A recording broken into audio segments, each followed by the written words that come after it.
Offload your current provider and come to Q Streaming.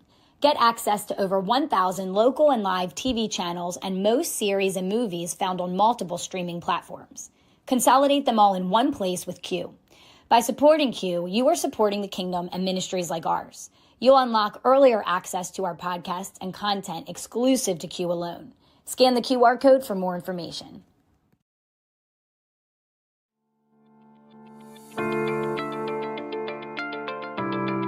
All right, hello and welcome everybody. My name is Jenness White. I am the host of Morning Star Revelation on Q Broadcast, and I'm joined today by Tim Martin, who is the Augusta County Commonwealth Attorney in Virginia. Tim, thank you so much for being here. Thank you for having me.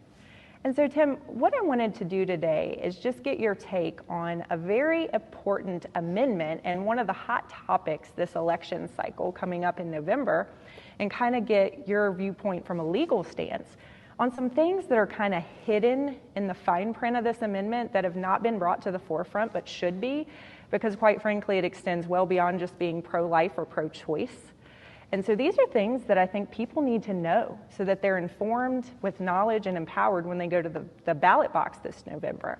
And so first, I just wanted to start so that when we compare what this amendment will do, can we just start by telling everybody what the current abortion law is in Virginia? Sure. So in Virginia, it's legal up to 26 weeks of pregnancy, and after that point, it takes 3 medical providers in agreement that it must take place. And so that's what the current state of the law is. Okay. And so a lot is about to change with this amendment if it were to be pushed through. And we are going to go through the process of where this amendment is and where it's going, because if it continues to go through, it will be part of the state constitution, which looks different because the governor at that point, whoever that might be in 2026, can then not veto it. We need to know what the comparison in it is. And again, this is kind of in the fine print of this amendment. And so I wanted to just go through 3 things that I think kind of make this a bipartisan issue. And even people that identify as being pro-choice, I don't think are going to agree with this. And so I wanted to get your take from a legal stance on this, Tim. And one thing that I would say is that in some ways, if there were to be fine print, it would be easier. Yeah. But in this case, there isn't actually any fine print. And what you have to do is read between the lines and interpret to determine what would actually be allowed.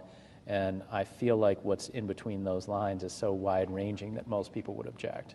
Yeah, I agree with you 100%. And so we want to just kind of empower everybody with the knowledge of what those things are. And so the first thing definitely makes this a bipartisan issue is that there is no requirement for those 3 medical professionals to perform the abortion potentially.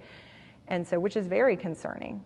No, it's silent altogether as to who would do the procedure. I have difficulty finding the language that is appropriate, but yes, the situation is that this essentially blows the doors off of that and leaves it wide open.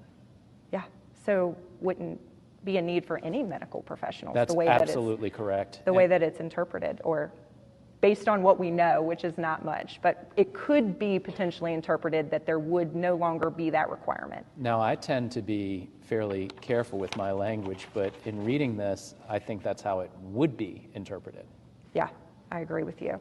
And so you said current law says that abortion can be up to 26 weeks, but this potentially also blows the door open to past that, beyond that, to unlimited, and both sides of the aisle, pro-choice and pro-life, were very much against this, and we're very concerned. And so this opens the door for that too, right? We call that unlimited abortion. Basically, there is no stipulation then for the weeks. And it has this language in it which refers to a compelling state interest. The thing that I find difficult about the amendment as written is that it is incredibly non-specific.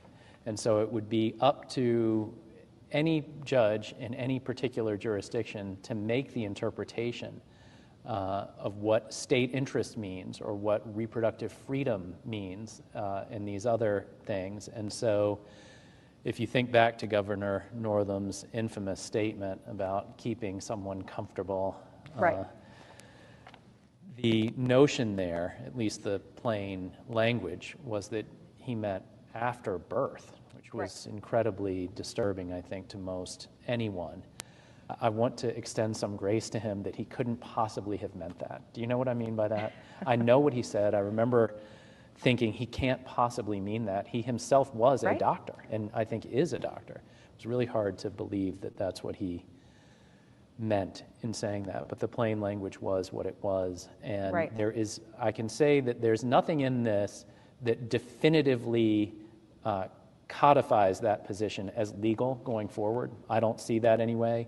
And of course, legal opinions are varied and many, even among supposed experts. But I don't read anything in here that mandates that.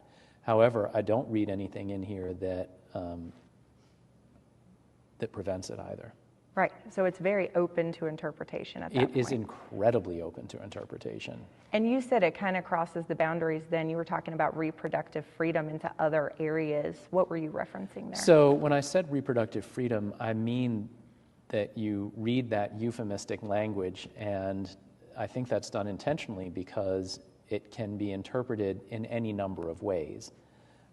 I hear the phrase, and the phrase itself standing on its own is not offensive. However, the implementation of it can be devastatingly offensive. Oh yeah, absolutely. No, I agree with you. And so with this not potentially preventing abortion past 26 weeks, I think this is something that everybody needs to know, because I don't think most people, when they see this abortion amendment come through, they have no idea that it could change that. And like I said, you know, there are a large majority of pro-choice individuals who would not be okay with this, that need to be informed that this could potentially open the door for that. Well, what I think most people don't know, and they aren't supposed to know every detail of the way the law in Virginia works, but what they don't know is that the Constitution trumps the statutes. Okay. So if it's written into the state constitution, the General Assembly can't come along later and make a law that's more restrictive than is permitted by the state constitution. It prescribes that.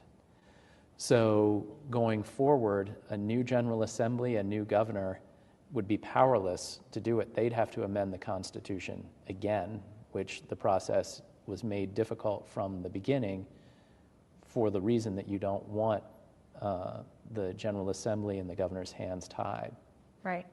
And so just so everybody knows where this is at right now in that process is it just went through the General Assembly. And so this directly is correlated with who we vote in this November. And I believe there's 100 seats up for grabs right now for the House.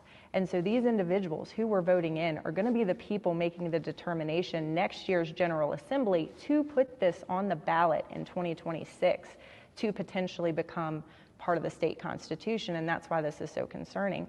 So these are some key issues that I think are bipartisan issues that should be at the forefront of people's minds when they go to cast their ballots in November.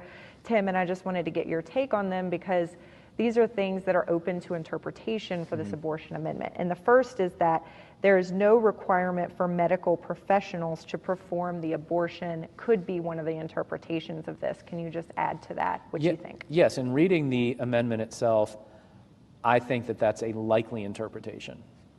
I can't say for sure what any individual person would do, but I think that's a likely interpretation. And the problem is that that's dangerous. Yeah. It's just dangerous. It's extremely dangerous. And I know current law requires 3 professionals. And so this could potentially take that out of the equation altogether, at which point both mom and baby are in, serious dire straits at that point. And so that's something that I think most people don't know, but they should, about this abortion amendment. The second thing was, it's been argued that the amendment would require no parental consent for the abortion in cases where the mom is a minor.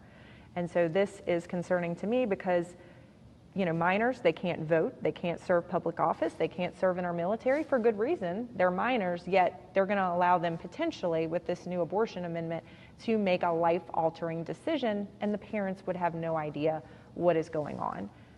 I will say this, they've already made a life-altering decision.